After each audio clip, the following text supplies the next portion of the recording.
Laure, the U.S.-Africa Leaders Summit in Washington, D.C. has been described by many Nigerians in North America and economic analysts as a historic event. The summit is said to be the largest gathering of African heads of state under any American president. Nigeria's vision of changing the current narrative about the nation is said to be on the right track as Nigeria's President Goodluck Jonathan's team markets the nation to the United States Chamber of Commerce and the Corporate Council on Africa. What I witnessed in Washington was extraordinary. First, there was wonderful organization of the events, thanks to the hard work of my colleague in Washington and his very diligent staff, the Nigerian embassy in Washington. There was also very effective home support from the Ministry of Foreign Affairs, and the star roles of Minister of Finance, Minister of Economy, Dr. Ngozi Okonjo-Iweala, really showed her as an extraordinary asset to Nigeria. What came to the fore was a terrific background before this job. Not just because she was finance minister before in Nigeria, but also as former managing director of World Bank. So obviously she could speak the language of Washington. And that made her presentation of the impressive numbers and figures and indices, indicators of the Nigerian economy come across very authoritative and very impressive. Of course, Minister Aganga, too, Minister of Trade and Investment, whose eloquence is extraordinary. You have Minister of Power too, who hosted a huge breakout session on the power sector. And definitely not the least of all this was a moment in time at the Kennedy Center, hosted by the Minister of Culture, Tourism and National Orientation, with President Goodluck Jonathan as the guest of honor, and ministers from Nigeria, leaders from the political and business community in the United States. A moment in time when, one felt extraordinarily proud to be Nigerian. Quietly, President Jonathan and the government are doing a lot by way of the transformation agenda. We here, we read a lot, and we are seeing it is bearing fruits. But the thing is that with Nigerians, we don't know that most of these projects have long gestation periods. You have to give them time to mature and then get fruits.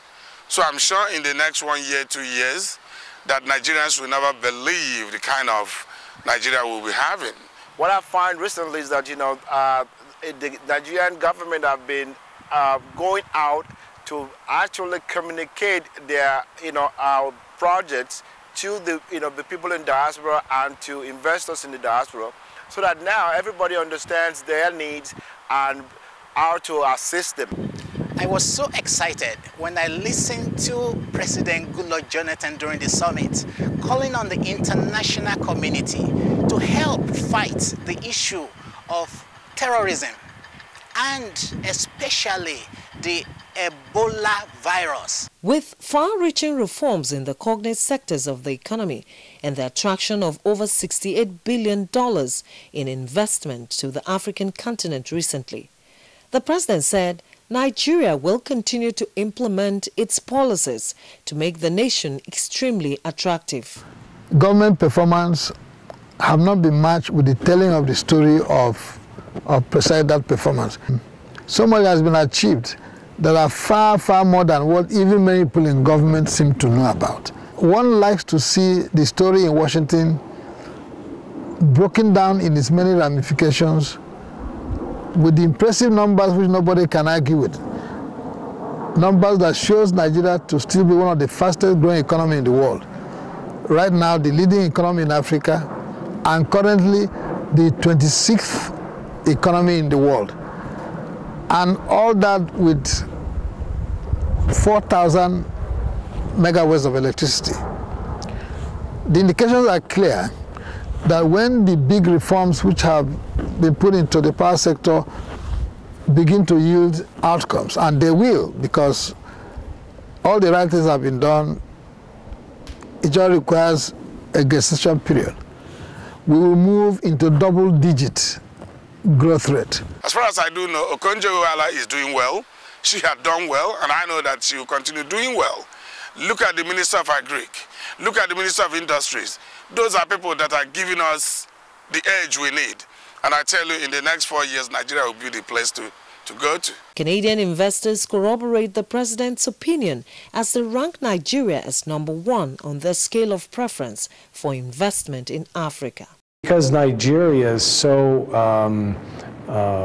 now being noticed all over the world, everybody wants to do business in Nigeria. Last year, President Barack Obama described Africa as the world's next major success story.